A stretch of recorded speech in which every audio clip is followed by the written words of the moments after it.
Hello. Sorry, who is this? No, I don't think I know you. You say you're a singer, yeah? Okay. And you want to come on the show? Okay. First of all, is there any songs that we may have heard of yours? What, Bad Guy? No. I Love You? Oh, that's nice. Thank you. Bored? Yep, I know how you're feeling. I'll tell you what. What's your name again? Billy Eyebrow? Oh, Billy Eyelash.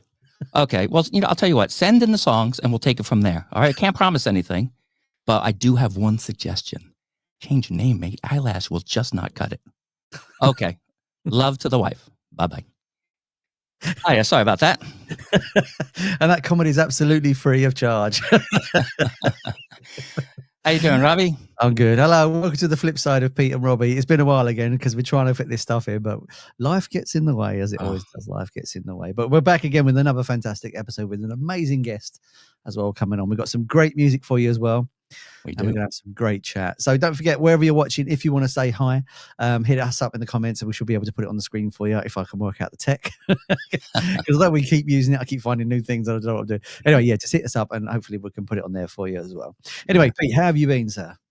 Well, I'll tell you what, mate, the last couple of weeks have been hell for me. I was really ill and it was disgusting. You know, that neurovirus, it's just explosive. And I won't even go into the details, but I also passed out because of it, fell, hurt my leg. I'm still limping around. Mate, it's horrible. It's really horrible. Thank God for my wife, Dawn, or I probably wouldn't be around. You know, but I thought about this. I don't have any kids, so nobody's going to take care of us when we get old. I'll do it. You'll be long gone before I am, mate. So what we're going to do is we're going to adopt like a 16-and-a-half-year-old. So we'll get to know them for about a year and a half, and then, they're legally bound to take care of us. But the one good thing about it, there is a silver lining to this dark cloud, was I found something that is amazing, because I was so worried, if I sneezed, it would just be horrible, disgusting. There's this thing called adult diapers or nappies. Oh my God, they changed my life the last 2 weeks. They saved my life. It's fantastic. In fact, I wear them all the time now. It's just great. You know that I pee a lot, so I can just I know that I was drifting. That a lot of Taylor Swift fans are wearing those, weren't they? All the young girls and that were wearing them at their concerts. They didn't have to miss a song. Oh right, okay. Yeah, they were apparently the sales went through the roof, and they couldn't figure out why. Then they realised Taylor Swift was in town.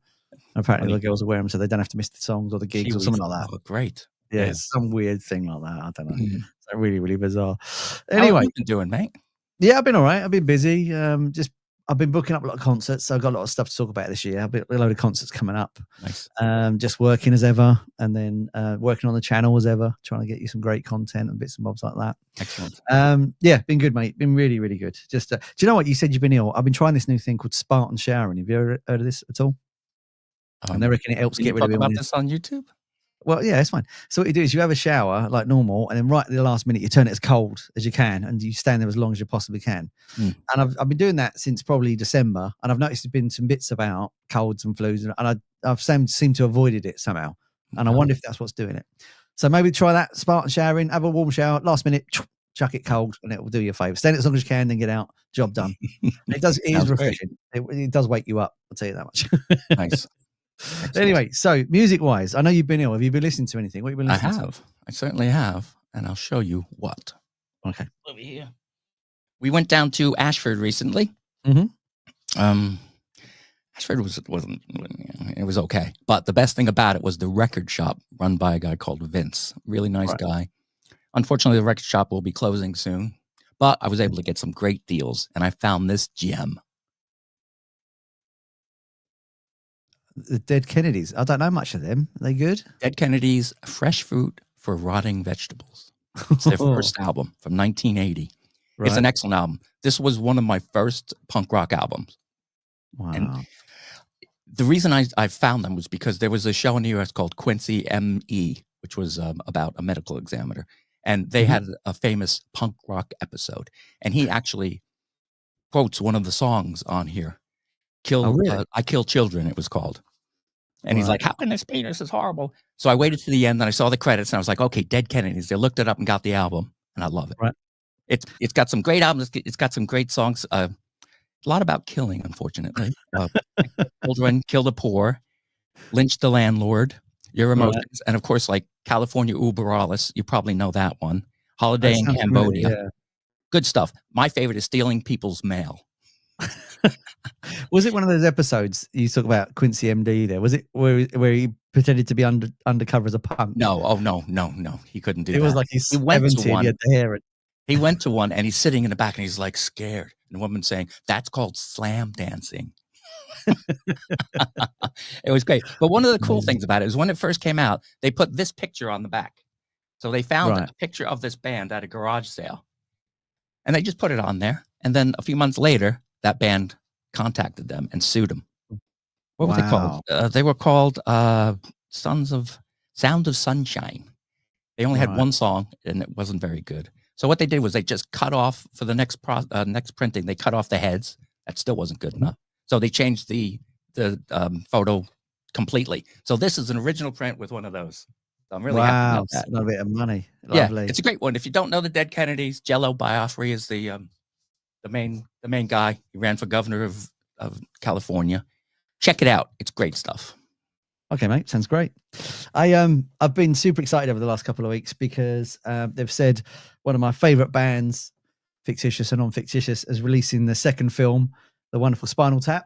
There we go. Nice. So I've been listening to this wonderful album. There's Break Like the Wind, which is a fantastic album. Yeah. I kind of get it. There you go. So yeah, it's a fantastic album. It's really, really funny. And it's also brilliant because although these are comedians, they're also incredible musicians, absolutely incredible. I saw Spinal Tap and I've seen them twice. And that was the first real gig I remember going to, was them at the Royal Albert Hall. And I was 4 foot away from Nigel. And he was throwing out picks and I just couldn't get my hands on one. I was gutted, but it was an amazing gig. Nice. I mean, this album came out in 92 and it's got songs on it like Bitch School, which is about training a dog. Yeah. Just Beginning Again, Cash on Delivery, which is open to interpretation as you like. And it features great lyrics like We Are the Children That Grew Too Fast. That's some of the lyrics as well. But they do a wonderful song called Rainy Day Sun, which is on the it's the last track on the A side. And it's almost like Sgt. Pepper song. It's really Sgt. Pepper-ish. And they've even got the bit at the end where the radio is like, there's a little play coming in, and then the submarine goes like homaging it, mocking it, but being absolutely on par with it as well. I've got to tell you, when I saw them live, they got a song on there called Just Begin Again, which is their love ballad, and Cher features on the track on the album. And when it comes down to it, on the track they had the like image of Cher come down and the mouth was cut out and it was just doing her parts like this with this face that wasn't moving. It was like the funniest thing I've ever seen. Excellent. But you got some amazing, you got Cher on here, you got Joe Walsh in here, Timothy B. Smith from the Eagles is on here, Steve Lukather from Toto's on here as well. Slash is on here. Joe Satriani and Jeff Beck, 2 amazing guitar players, are on here as well. And it's one of those things where I'm super excited about the film. I might do a video on this at some point. But my problem with it at the minute is the original film was its own universe. Yeah. And you had people on it like Paul Schaefer, who played Artie Fufkin. Will you kick a man's ass? All that sort of stuff. And it's its own universe. Now, obviously, Spinal Tap came out, became a huge success, and then many years went by. And now the second film's coming out. Is it going to be one of those things where people want to be on this film, but they're going to be on it as themselves, if you see what I mean? Like Questlove, who was in The Roots, isn't it? He's on everything.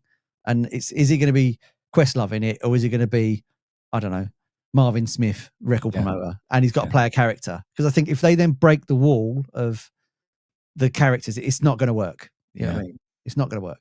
Yeah, well, the first movie was absolutely fantastic. It set the standards for rockumentaries, didn't it? Yeah. My cousin Mark, he loves that film, and whenever we see a guitar solo that's a bit dodgy, he goes, "Go, Nigel, go!" Shouts that.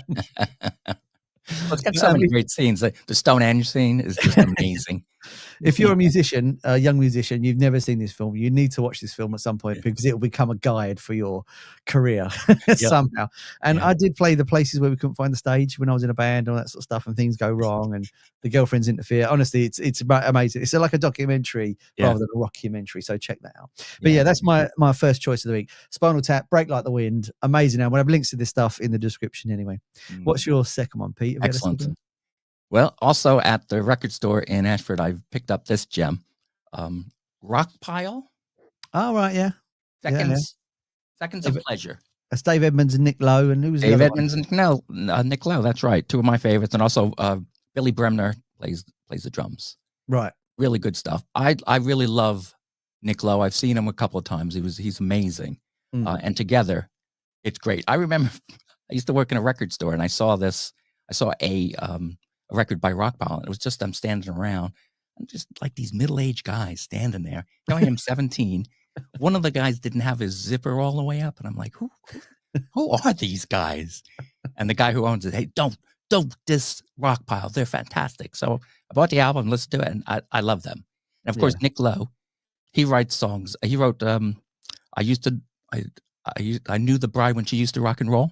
Yeah. By Dave Edmunds. But he also did things like he did Breaking his own Glass. Yep. I love the sound of Breaking Glass. Fantastic song. And for Elvis Costello, he did What's So Funny About Love, Peace, Love, and Understanding. That's right. Yeah. And what's Rockpile song is on? Is it Girls Talk or something like that? What was the big one? Teacher. That's it. Yeah. And If Sugar Was as Sweet as You. Yeah.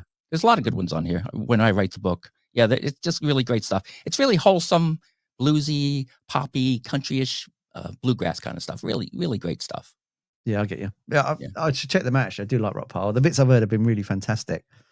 So I do like a bit of that. Yeah, it's a lot of fun. G Hotspot says, hello, guys. Hello. G Hotspots. How you doing? Welcome along. I'm glad you're joining us today. So you want my second one before we bring it? Yeah, let's see it. Unfortunately, this week we lost a real true artist, a musician unparalleled in what he did. He was a modern genius on the drums. We lost Clem Burke from the wonderful band Blondie. So I've been playing, there's Clem, hang on, which way is it? There he is, right there. I've been playing Parallel Lines today and yesterday, just as a mark of respect, because he was a drummer's drummer. He was absolutely amazing. He loved bands like The Who. He was a huge Keith Moon fan. He liked playing. He was Elvis Ramone for a little while in the Ramones, and he just loved British music. He played a lot of British music. This album's really good. Like, I've had this album a while, and it's been in the collection at the back, and sometimes I think I'll dig it out and have a look, and I kept skipping over it. Anyway, so this has got Hanging on a Telephone on it, One Way or Another, Picture This. It's got Sunday Girl, Heart of Glass. So it's pretty much got 90% of all their popular songs on this one album. Yeah. And Nigel Harrison, who's, hang on, my fingers are here, he's from England. I don't know if you knew that. He was the English bass player. Oh, right. So they had an English bass player with an American drum, and it worked for them. But Clem was amazing. I saw Blondie twice.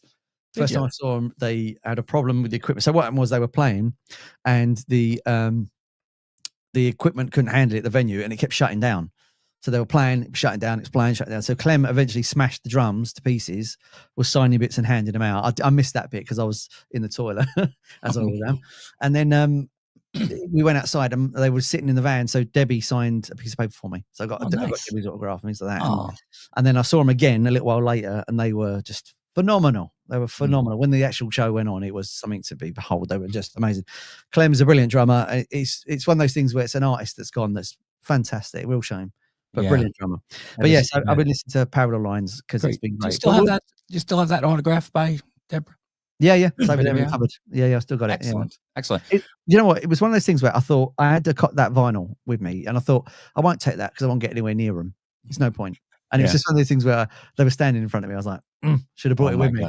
Yeah. Didn't bother. Well, when Call Me came out, my friend used to listen to a lot of radio and call in a lot. So he did. He called in and he actually spoke to her. And he's saying, okay, hello, I love you. You're fantastic. And, with this new song, Call Me, you keep saying, call me, but you don't give us your number. I bet she was like, yeah, nice. Yeah. Happy ever. Like she always is, yeah. Always a misog, isn't she? But wicked. So shall we play a track and then get our guest on, as he's very kindly joining us this week? Yeah. So we're going to play a video by our guest, Mark Sheeky. And it's called Cat COVID. Let's get right into it.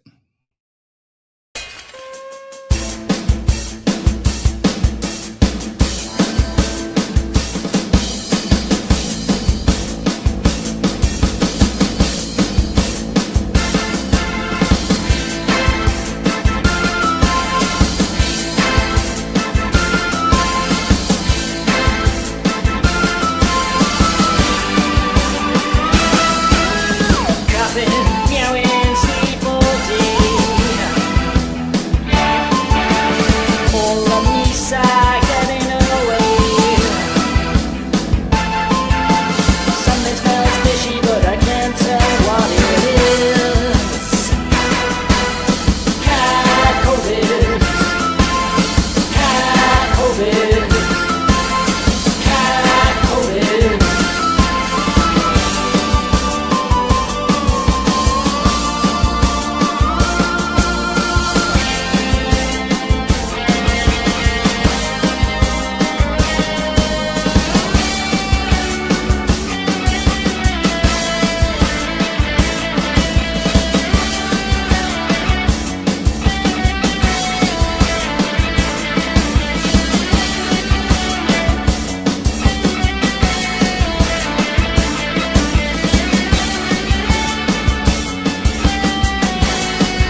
Really cool.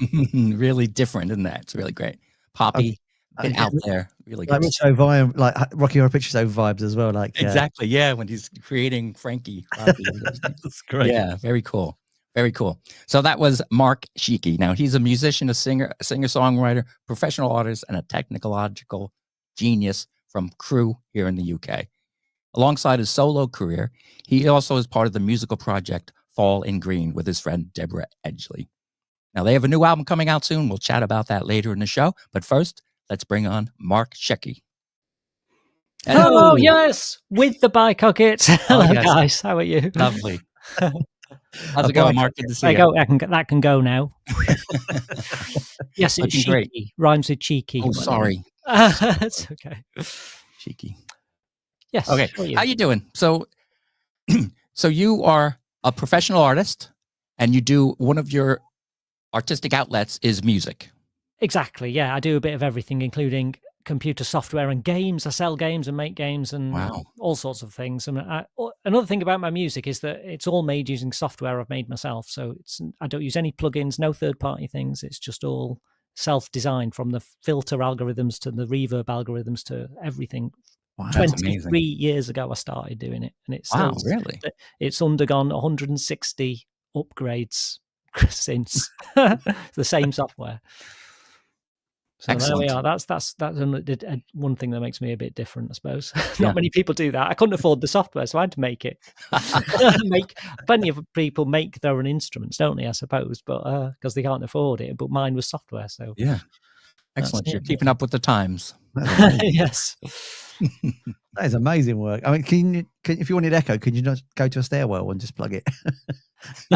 Well, yes, I think the original what was it called? The Heartbreak Hotel Echo was a corridor, but all the copies of it were just tape loop synth sort of copies, digital, well, not analog copies, but they weren't a real room like that. Yeah. So there we are.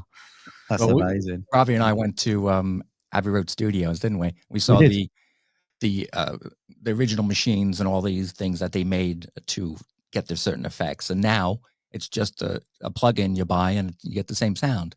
It's not the same though, is it, Robbie? No, it's not. No. When you can see, I mean, room-wise, it's beautiful, and tech-wise, it's beautiful. You can sell it on the internet. You ain't got to buy a big box and pop it around your house. So it's great. But I mean, that's amazing to work out that stuff. Is incredible. Yeah. Well done, Mark. That's absolutely brilliant. Is it when you're sort of writing now? Do you sort of think to yourself, "I want a certain sound. I'm going to build an instrument to make that way"? Do you get in that one? Yes, I have a similar approach to how I do my visual art, in that I come up with an idea and a feeling like some sort of overall thing, and then I think, how can I craft the mood? So yeah, I make everything from scratch, which is extremely time consuming. I've also run a sound effects library, which I was really into sound effects before I did music, really, for computer games. So I've got used to thinking how I can make a specific sound. Normally, still today, a lot of sound effects are done the old-fashioned way, with a microphone and trying to make something clang or scrape that's from real life. Yes, it's about using your imagination and trying to build the thing that that matches the feeling you want to try to get across, really. Right. Yeah. So you don't come up with the sound or the technological effect. You don't do something to fit in with that. You do it the other way around. You have a feeling that you start with and you want to build on that. That's the ideal, but I've written so much that I've done probably everything in every other way as well. I've come up with great sounds on a keyboard. I think, right, I'll make a song with that. And I've also come up with things from complete scratch. And I've also been experimenting. Thought, that sounds good. I'll make a song with that. So a mix of every combination you can think of, really. Have you done a song with complete sound, like with sound effects only yet? Have you done one of those? Probably. I mean, I've done loads of weird things. I was a host of like a weird art radio show, and for some of those things, I just put any old sounds and spoke over it and did all sorts of things. One of the strange ones was reading "The Sorrows of Young Werther" by Wolfgang Goethe over the top of Waterloo by ABBA. Wow! Because Goethe actually fought against Napoleon's armies, which I thought was brilliant, because Napoleon was a big fan of his books, and I thought it was the first time an author has actually fought against the military dictator who was his fan. Yeah. That's amazing. It's probably happening right now as we speak as well. Mark, I can't help but notice that beautiful painting behind you. Oh, thank you. Yes, it's one of my paintings. I especially put it here for the show today. It's normally a blank wall, but yeah, it's about a meter square. I really should paint. Well, I should paint more, but there's only so much hours in the day. I mean, I literally work 100% of the time, all day long, to try and get something. Normally for no money at all, like every artist. But I scrape along, doing different things, writing the odd book, writing the odd software, trying to make people interested, and that's you the really artist are a life. Renaissance man, aren't you? Yes, I guess I get bored easily, so I think, I'm fed up with this. Now to painting. Fed up with this. Write a book. Fed up with this. Do you have a favorite art form that you like to work in? Music, poetry, books, painting? Or does it just go in phases? It goes in phases, but I think painting is the thing I love the most. But all of them take longer and longer. As you get older, things take longer. It always takes longer to make art. And it's not because you're actually more tired or anything. It's because when you're young, you haven't done much, and so anything you do is new and amazing and incredible. But gradually, you find out you've already done that before. So you've got to find something new, and it becomes harder and harder and harder. You have to push twice as hard to get 1% more, something new and a better feeling. So it just naturally takes longer, but the results are better, I think. Yeah. And that's the stage I'm at now, where everything takes months and months just to make a small thing, but hopefully it's better than before. But you're just not satisfied with doing something in a week. When you started painting, are you obsessed by it? Do you just constantly work on it and work and work? No, I'm very what's the word? Disciplined. I mean, I come up with lots of ideas and make a plan for the year and make a plan for the several months, particularly with oil paintings like that painting behind me. It's in 2 layers or 3 layers. So you have to paint it, wait for it to dry, and then come back to it a few weeks later. So I normally have to have several paintings on the go simultaneously. Yeah. Otherwise, I'd only do 2 every year or 1 every year. So it's a matter of I have to do this today. And the measure of being a professional is you do it even when you don't want to do it. So I never work spontaneously. Most of the time I'm doing things where I don't actually want to do them, but you have to push yourself to make yourself do them, because otherwise you're just not a professional. I've got to get it done. Now, I said I'm going to record an album, so I'm gonna do it this week. I know a lot of time next week, so I have to do it. That's fantastic that you're so disciplined. I'm such a procrastinator. It's just ridiculous. There is a book that I'm trying to get. It's called How to Overcome Your Procrastination. I just haven't got around to it. That's a brilliant punchline. My wife is an artist, and when she starts something, a painting or a drawing, I can't talk to her. It's just she's so focused on it. She doesn't work in oils because it takes too long. But she uses lots of other media forms, and it's just. Okay, you sit there and you do your thing, and I'll do whatever I need to and stay away. But she's so focused. Yeah, it does take a lot of time. And I mean, when I'm painting, I do paint like 8 hours a day, every day. And so that painting behind me would have taken like an entire week unless I have 40-hour week, just painting teeny little bits with teeny brushes. That's the way I do it, very meticulous and focused. But the time flies when you're doing something creative like that. You just wake up in the morning, get started, and suddenly, it's 6 p.m. Where's that day gone? That's like us with the days off, Robbie. Doing stuff we like, and then we have to go to work. That's right, yeah. So are you going to play some tracks for us today, Mark? Is that right? Yeah, okay. I'll do a song called Robot, which is from my latest album, We Robot, which I just happen to have here. Oh, I almost felt like getting some vinyl out as well. Here's his little album. I'll just show you that. One thing I recently picked up locally, it's Introducing Sparks. Oh, yeah, nice. There. Excellent. And it's a CBS promotional copy as well. It's their least popular album. Yes, a big inspiration, because they're also basically make surreal music, and surrealist music in the great American tradition, really. Yeah, so this song is called Robot. Right, we're going to disappear. I'll wear some my robot glasses for it as well. I've got a keyboard in front of me, folks, so it plays all different bits. Let's get going.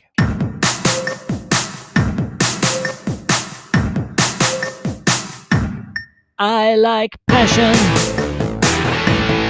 You like art. You're in fashion. I'm all heart. I am eager. You are faith. You excite me when you say robot. Robot.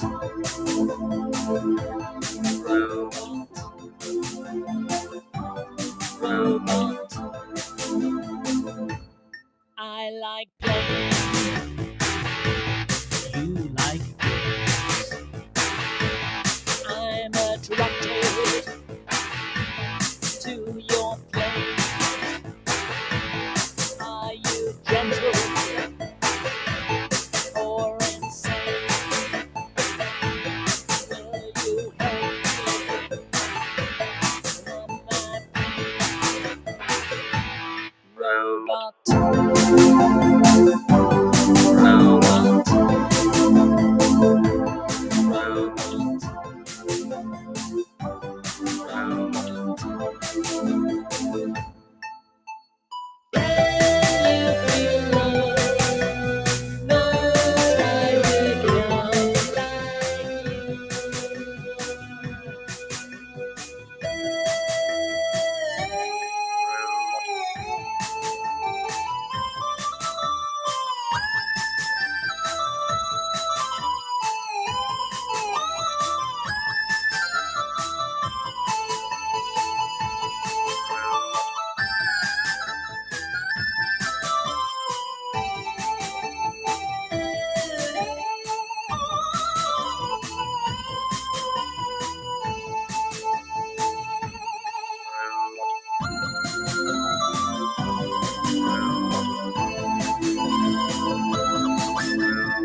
That's it. Lovely.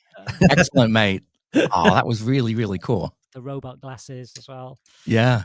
Oh, I love Yes, that album was all about sort of AI, which is the big thing in music now, isn't it? It's the big thing in art and the world. yeah. It's taking over. I love it. Thank you. Helps me out all the time. I love it. I do. He loves AI, but he loves the song too. That's just right up your street, isn't it, Robbie? It is, yeah. Synth and everything. Yeah, it's great. It's 80s vibes. I love Yeah. it as well. I can let you into a secret as well. The inspiration for it was a song called "I'm a Mechanical Man" by Bent Bolt and the Nuts. Have you ever heard of that? No. As soon as you hear that, you'll think, you know that the double snare, Yeah. from the Munsters theme had it as well, didn't it? That's right, yeah. Munsters theme, and they had that, and it was a 1950s song of a novelty one-hit wonder, which is also a great song. But, Yeah, I love the popcorn like song in the back too. oh yes, popcorn. Yeah. Oh, more vinyl. Set him off now. Oh, there we go. Oh, Wow. nice. The popcorn by Hot Butter. Yep. That's a great Excellent. song, mate. Did you draw some of your influences from like Popcorn and things like that, as well as the other track? Was you sort of homaging or, looking at those songs when you was writing that song? Well, my first influences and my first love for musically was actually computer game themes back in the late 80s, early 90s on the Commodore 64, old 8-bit consoles and computers and things. And Jean-Michel Jarre was the first LP I bought. Nice. Yeah. So instrumental music was my main thing for years and years and years, and I just loved that. And then I completely grew out of it and rejected it for being cold and not expressive enough. And then gradually I realized, well, the reason it was cold and not expressive enough, it was just too sequenced. As soon as sequencers came in 1984, everything got rubbish. And then I realized you've got to really add more humanity to it. So I worked really, really hard to have as much naturalistic bits as possible to everything I do, really. And So yeah, I gradually became into classical piano, and I gradually got into doing more and more weird live things, and then I've moved back into doing electronic stuff. So come full circle, really. Yeah. That's amazing. There's a massive synthwave, 80s synthwave market at the moment as well. A lot of that stuff's really coming back as well. So your song will slot straight into that. It's fantastic. Yeah. So, but what is nice is that I've heard a lot of American artists doing their version of that, and it's lovely to have a British artist like yourself doing your version of that, which is lovely because they're completely different styles, but in the same genre. So it's like, you know, we're Human League and they're whoever they are at the time. So it's wonderful on that. So do you sort of, when you're writing, like, is it a social idea that you look around and go, actually, I'm not happy about AI, like you say, I'm not happy about, I don't know, inflation, and then you just write tracks off of that? Or is it just when it pops in your brain, it pops in your brain? It varies. I really struggle to. The problem is that when you write anything about a social thing is that it becomes right out of date really, really quickly. So I try to aim for a more general theme, but at other times it's a personal theme, and at other times I just come up with a tune or a poem. I tend to work in an unusual way in that I write all the words now as a poem. Actually, that robot song's a bit of an exception because I wrote that 20 years ago, 18 years ago. It took this long to record it, but I actually wrote it back then. But now I write all the words as a poem, not even with rhymes or scans or anything, and then try to fit the music to that, which is a really good tool for songwriters because it forces you to be creative in ways you wouldn't have thought otherwise. As soon as you try to write a song just based on just a tune going round around your head that you just sing live and improvise, they all end up sounding the same. You can tell the songwriter's done that. Like John Lennon probably did that because they all did sort of edgily sound the same. So that you've got to push yourself. And so the way I do it is by completely separating the music and the words part, which is an interesting exercise, actually, if anyone would like to try that. Yeah, I agree with you about Lennon. All his stuff after 68 just sucked. No, it didn't. It was bloody brilliant. Robbie's the biggest. He is the biggest Beatles fan. He's doing it to annoy me. That's all. Yeah. So, shall we play some more music, Pete? Let's play a song by Mr. Fallrise.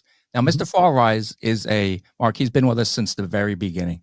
He's a guy who works a 9-to-5 job or shift work. He works his butt off to save up to make money to basically perform his songs, to record his songs. So he does about one every 9 to 12 months. And this is his latest one. He loves the 80s. You'll see that in this one. This one's called My Way by Mr. Fallrise.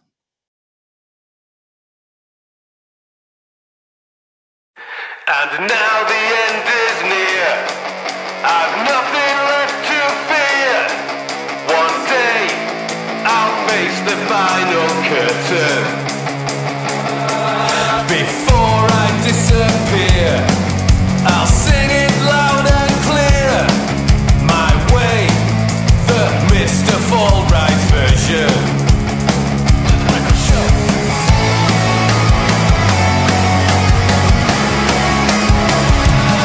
It's not over, not over, not over, singing it's my life.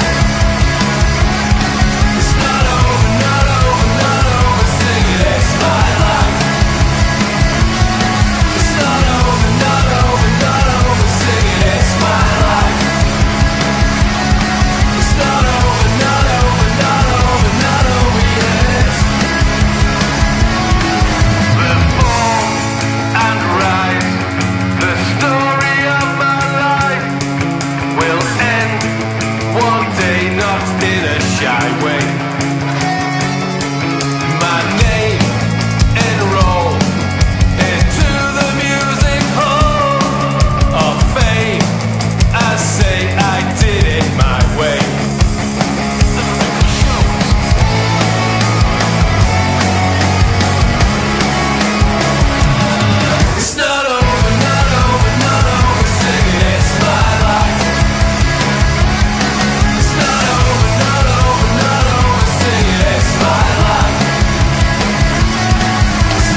face the final curtain. Before I disappear, I'll sing it loud and clear. My way, the Mr. Fall Rise version. Cool. Really anthematic, isn't it? It's really, I love that kind of stuff. You know, simple, excellent words. Nick's there. Hello, Nick. Hello, Nick. The writer himself. Mr. Fall Rise. Oh, that would be a great funeral song. It's Yeah, fantastic. exactly. There was a band about 20 years ago. I think they were called the Claxtons, and they were hugely influenced by the 80s. And I can hear Nick's influence of the Claxtons in that, if you see what I mean. Like, it's going down 3 generations. It's really fantastic as well. Yeah. I love that footage as well of the 80s.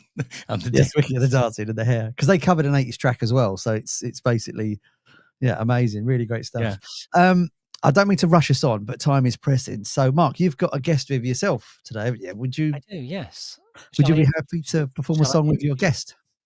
Deborah. Oh, yes. We'll do a song together. So here's Deborah Edgeley, folks. Right, we're going to hide. Hang on. So there we go. Hello. Hello, I'm Deborah. Yes, together we are Fall in Green, and we perform spoken word poetry to music. That's it, really. So we're going to perform a song now called Clown Face. I'll just move the mic so that Deb's got some speaking room. Okay. And it's about the production of cochineal, of all things. So a clown looks back on his life.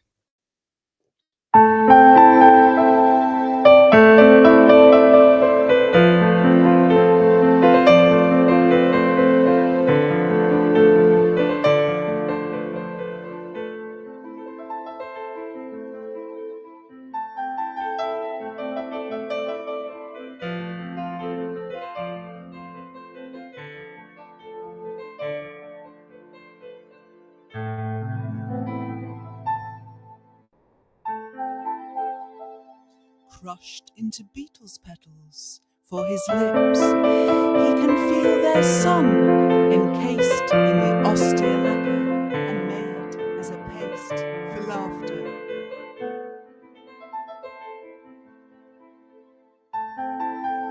Something like his father's face, romanced with a rim of light bulbs and tears of his hope walk a well-worn script.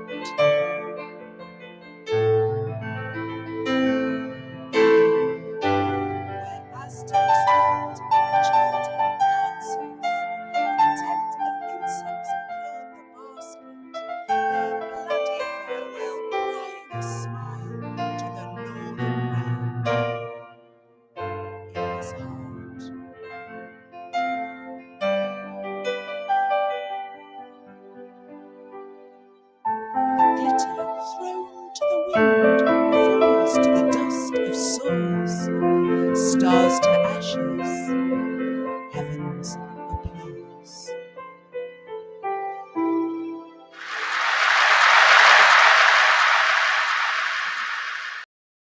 That was really great. Really interesting stuff. That's really great. Really, really good stuff. And very, very different as well. That's why. Oh, yeah, definitely. Honestly, So, Mark, do you write the music, and Deb, do you do the poetry? Yes, in actual fact, this is one of Mark's poems. So, but usually I'd write the poems, don't I? Yes. Excellent. Yeah. And you guys have an album coming out, so don't you?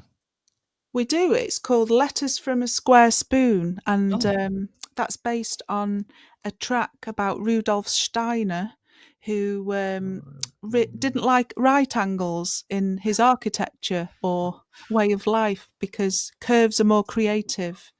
And it's very complicated. Wow.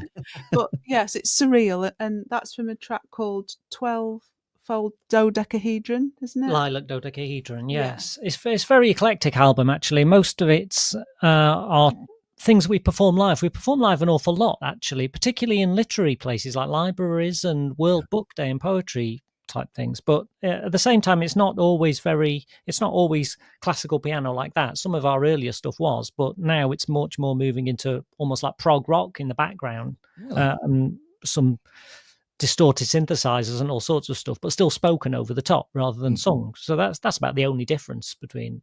When you perform in the library, do they not tell you shh all the time when you're trying to? Well, not the librarians we know. We we know some punk librarians, don't we? Yeah. Wonderful. You've had a question in. Becky Williams says, do you find that the different arts you use to influence each other? E.g., while you're painting, do you get inspiration for your music? Well, yes, actually. And sometimes I used to write on the back of my paintings a poem that was connected with it. And then sometimes some of my tunes, some of my songs are named after paintings, and some of the paintings are about songs as well. So everything does intermingle a bit. Yeah, very interesting question. Yeah, nice one, Bex. And what about your poetry, Deborah? Is it the same for you? Do you find like art inspires you, or is it just anything you're reading in the paper or anything like that? Yeah, well, I read a lot, so my books do inspire me, and I like the classics. So I've written some about war and peace. So it was like a big challenge a lifetime challenge to myself to read it. So a few poems came out of that. They were quite powerful, and we've actually recorded one that's on the album, haven't we? Yes. And it's called I Slip Into French Like Tolstoy, about when the Russian aristocracy would just slip into French when they lost their Russian values or something like that. I can't even remember what I meant by it, but yeah. But that's quite dark, isn't it? It's very dark. Very dark. We like dark. Yes, we do. It's very gothic and gothy. Yes. I mean, that poem starts with somebody with a severed leg, with blood leaking out of it and stuff, talking to somebody who's dying in a tent. Yes. A feel good song. Yeah. So they're available for children's parties if you want to book them. Absolutely. we have clown costumes too. Actually, children love dark stuff anyway. It's just adults that object to it. It's always the parents that object. The children actually love this sort of thing. That's exactly. I'd just like to say that, funnily enough, in my first poetry collection, I do mention Is It Yellow Biafra, because we did a track called Too Much Excitement in Your Life about the pharma industry, and I tried to perform it as him. I mean, well, obviously wasn't as good, but that kind of thing, the American kind of like a TV advert kind of thing. Wow, So, I would love to see that. that. Weird, yeah. Yeah.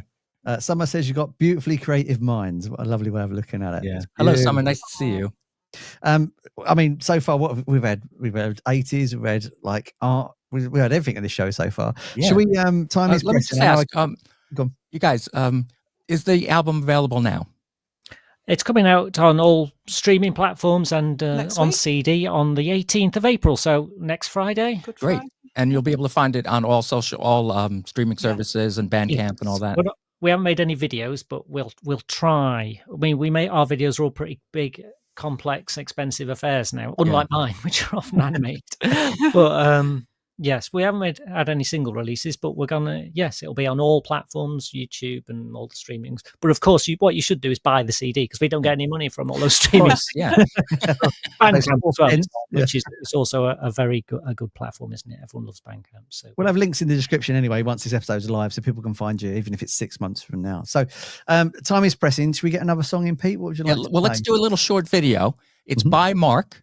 Yeah. All right, and it's really interesting. All right, it's called Burning Meat Outdoors.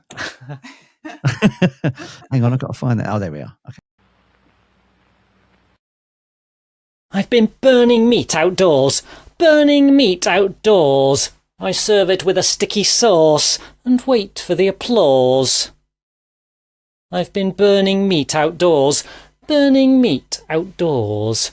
I serve it with a sticky sauce and wait for the applause. Burning meat outdoors, cooking in the sun. People don't like eating it, but burning it is fun.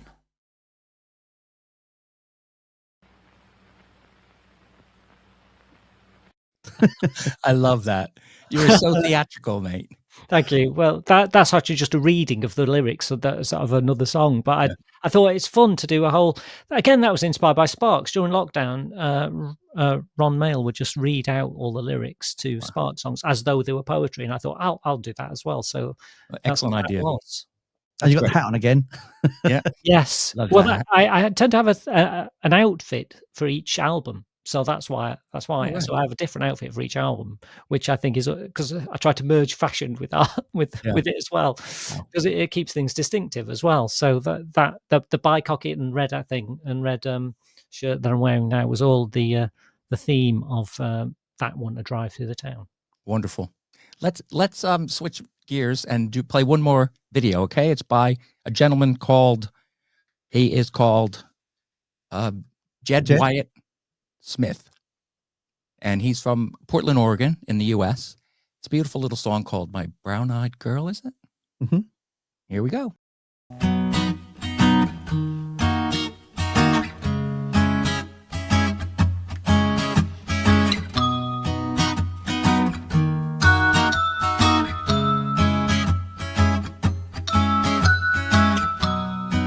We wake up to sunshine.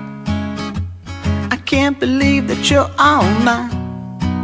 And then we go out for some food. After coffee you'll be in the mood. Oh, yeah. You are my brown-eyed girl. Oh, yeah.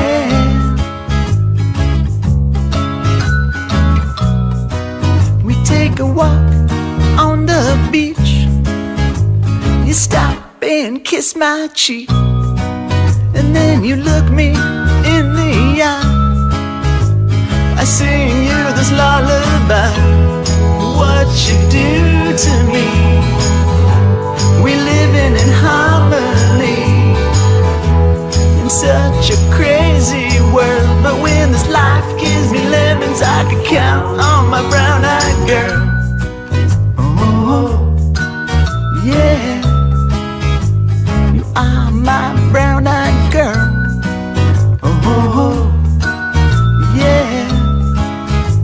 No other like you in this world.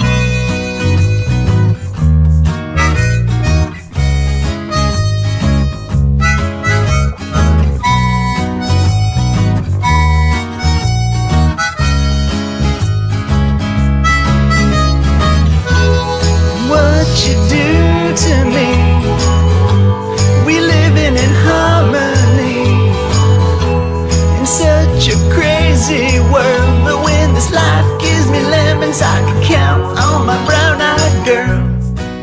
We go out late that night. Your smile is all so bright. And then we go out to a show. So hard to take it slow. What you do to me, we living in harmony in such a crazy world. But when this life gives me lemons, I can count on my brown-eyed girl. Oh, yeah. You are my brown-eyed girl. Oh, yeah. No other like you in this world. Oh, yeah, yeah. You are my brown-eyed girl. Oh, yeah, yeah. No other like you in this world.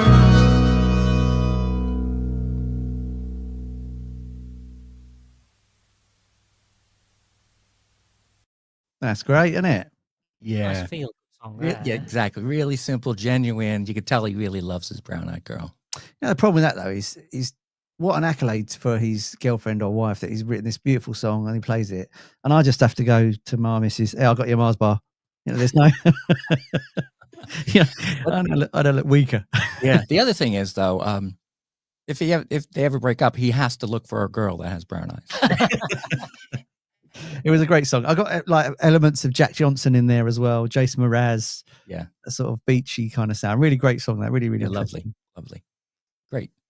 Mark, would you perform one more song for us? Yes, I'd be happy to. Yes. That's great. And I believe this one's called Style Guru Fashion Queen. That's right. And I'm going to put the outfit on for this one. Ooh. Wow. Right. We're going to disappear. So we'll leave lovely. you to it. There we go. Style Guru.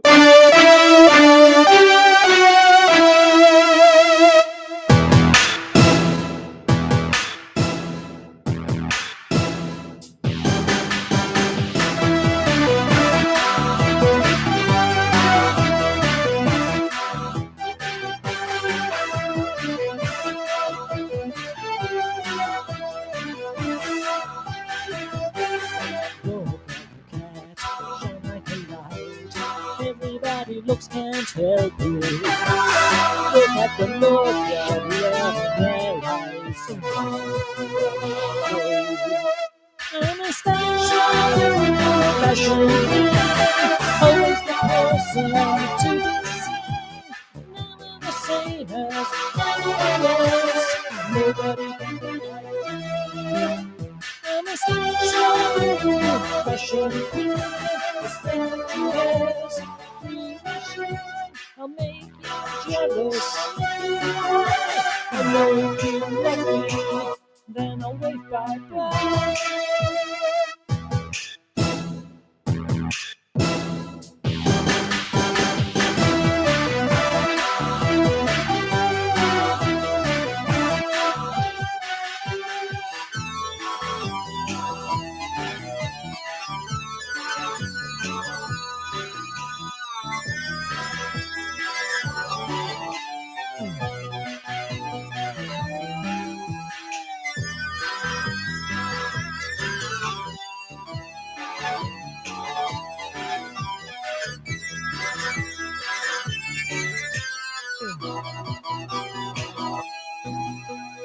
Don't have a past, I'm a mystery. Everybody wants to know me. I got to be brave to come and say hello. I'm a star, the roof, fashion queen. Always the person to be seen. Never the same as anyone else. Nobody like you. I'm a star, the roof, fashion queen. The statues, dream machine. I'll make you jealous, make you cry. Make you wave bye-bye.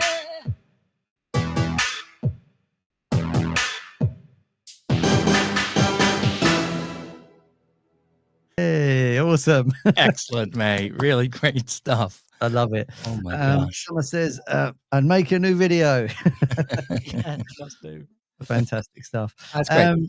Getting to be inside your mind, mate, it would be like a musical, artistic amusement park. You know, it'd be like here and there and everywhere. It's amazing.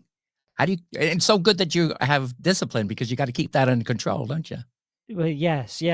Without it, I wouldn't be able to do anything, probably. Yeah. I guess. But you need it for computer programming. Computer programming is actually a really good lesson. I've been programming since I was about 9 years old, and without that it trains you in many, many ways, particularly in humility, because it breaks all the time. Things break all the time, but you learn that it's something you've done. It's not the machine. There's no point in getting angry at it. You just have to calmly work out what went wrong step by step, and that sort of teaches you to do things step by tiny step.